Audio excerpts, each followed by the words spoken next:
Welcome to The Explainer. I'm genuinely so pumped you're here today, because honestly, what we're tackling right now is profoundly transformative. Let's just dive right in, okay?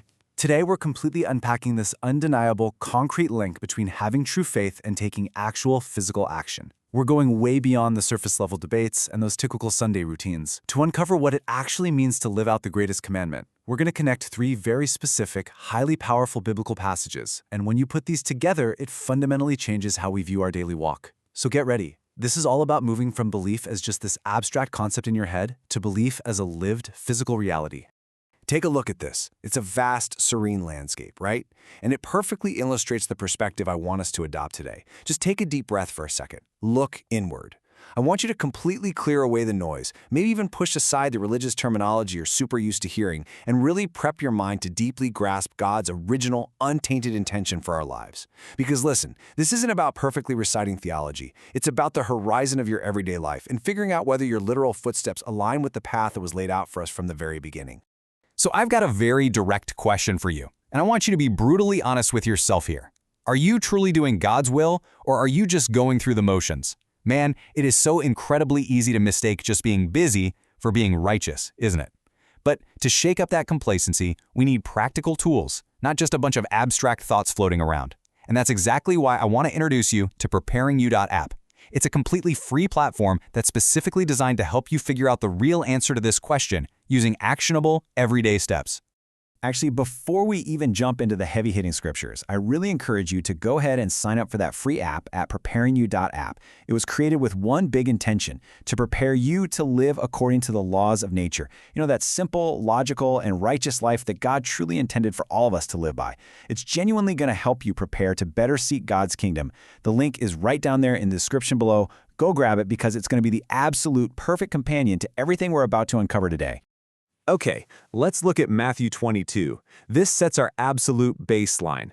Christ is asked straight up about the greatest commandment, and his answer? Love the Lord your God with all your heart, soul, and mind.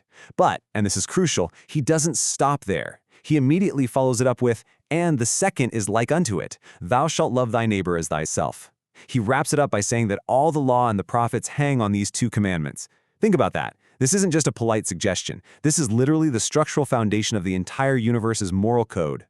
Let's really process what that actually means for us. The massive takeaway here is that loving your neighbor as much as yourself is the baseline.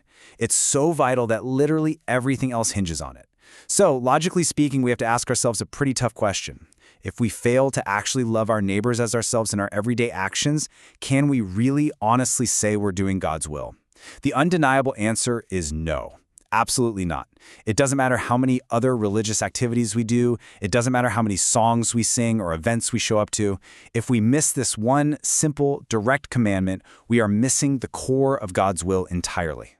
Now, the stakes get dramatically higher when we flip over to Matthew 25.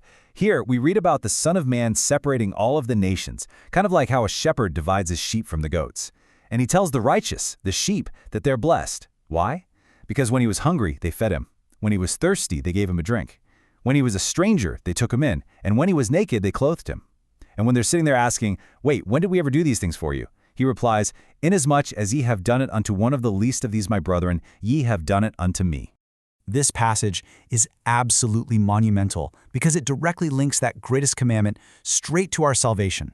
Just look at the stark contrast here. The criteria for being saved, for actually being right with God versus being cast out, isn't about who had the most impressive theological arguments. The only difference, literally the only difference, is the simple, undeniable fact that one group cared and took physical action out of love, and the other group didn't. The sheep put actual food in a bowl, they provided actual water, actual clothes, they physically cared for their brethren. And the goats? Well, they simply did not. Which brings us right back to the practical, boots-on-the-ground application of our faith. If we want to be the sheep, we have to actually organize our lives to fulfill these exact physical needs for the people around us. We're meant to live by nature's law, actively caring for one another in a tangible way. And guys, again, this is exactly what the free app at preparingyou.app is built to do. It's a tool that helps you prepare to better seek God's kingdom by actually connecting us so we can perform these duties for one another. Seriously, if you haven't yet, click the link in the description and sign up. It's practically designed from the ground up to help you organize your life to live out these very commands. All right, now we're going to add a totally new dimension to this message, and I'll be honest, it serves as a pretty stark warning. Matthew 7, verses 21 through 23 says, "Not everyone who says to me, 'Lord, Lord,' shall enter the kingdom of heaven, but he who does the will of my Father in heaven." And he goes on to say that many will claim they prophesied and cast out demons in his name, but his reply, "I never knew you. Depart from me, you who practice lawlessness." That is heavy stuff. What this brilliantly illustrates is the ultimate danger of self-deception. We're looking at a crystal clear contrast between empty words and genuine action.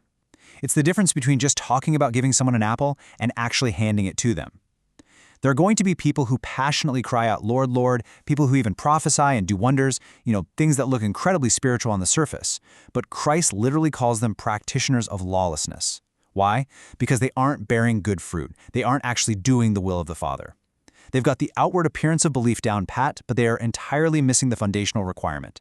So, when we put all the puzzle pieces together, synthesizing Matthew 22, 25, and 7, we uncover the missing ingredient for those who are self-deceived. I mean, why do they think they're believers when they're actually practicing lawlessness? Because they're doing literally everything except the one thing that truly matters, physically loving their neighbor as themselves. They are missing charity in deeds, done out of pure love, sacrifice, and free will. They have all the right sentiments, sure, but they completely lack the self-sacrificing physical action that God actually requires of us. Look, the kingdom of God is multifaceted, absolutely no doubt about it. But the primary message, it distills down to a very specific, beautiful dynamic. God absolutely wants a relationship with us, yes, but our Father also desperately wants us to enter into a real relationship with each other. And real relationships, they require way more than just nice words or fuzzy emotions. True connection requires physical deeds. And this isn't some new, trendy concept. This exact active, deed-based love is what made the early church in the book of Acts so magnetically powerful. They became the light and salt of the earth precisely because a world of people who were desperately seeking a better way looked at them and saw them physically, tangibly caring for one another. We actually need to do a total reset on how we define the word religion in our modern context. According to the original, pure, biblical intent, true religion has absolutely nothing to do with just showing up to a building on Sunday, passively listening to sermons, or winning some debate on theology. Pure religion is explicitly defined as taking care of the needy, specifically the widows and the orphans, right there among us. It is 100% associated with actively, physically caring for the most vulnerable people in our communities. And that brings us to this massively important culminating thought. To tie this whole thing together, we have to understand the true role of the church. Guys, it is not meant to be just a social club. The church is meant to be an organized, intentional government of God, meaning a structured community that actually takes care of its own citizens. Its entire purpose is to structure and facilitate this massive, powerful network of charity on a huge scale. It's supposed to be the living, breathing infrastructure that makes loving our neighbor a physical, daily reality for everyone involved. And this is exactly why we have to be proactive. We can't just sit around waiting for things to magically happen. We have to organize, and we have to connect. I really cannot stress this enough. Go to the description below and sign up for the free app at preparingyou.app.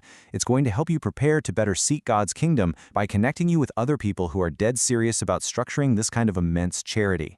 It is literally designed to help you prepare to live according to the laws of nature, that simple, logical, and righteous life God intended all of us to live by.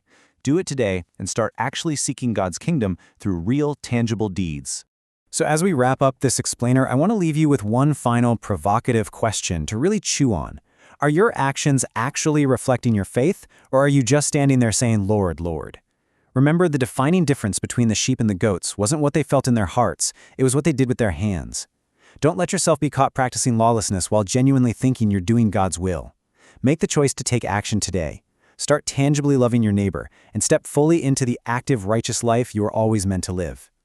Thanks so much for hanging out with me for this explainer, and I'll catch you in the next one.